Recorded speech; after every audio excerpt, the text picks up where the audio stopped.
কিছু কিছু প্রবাসীর বউরা সত্যি ভীষণ অসহায়। স্বামী বিদেশে বিজনেস করে, কিন্তু স্ত্রী দেশে বসে স্বামীর কাছে টাকা চাইতে গেলে অপমান বোধ হয়, লজ্জা বোধ হয়। স্বামীর এত বিরক্তি দেখে, এত মানে পৃথিবীতে মনে হয় বউই তার কাছে একমাত্র বোঝা, একমাত্র যন্ত্রণা।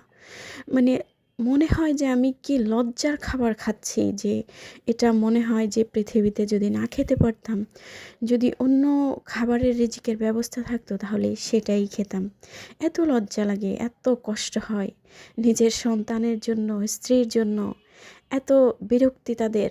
একমাত্র ভাই বোন মা যেখানে যে আছে সবার জন্য বিগ অ্যামাউন্টে টাকা আসে। মানে তাদের ভালোবাসা গলা জড়ায় ধরা, তাদেরকে বুকে জড়িয়ে ধরা অন্যরকম। মানে একমাত্র শুধু বউ। আর তারা বোঝায়ও, মা বোনে বোঝায়ও যে বউই একমাত্র তোমার বোঝা।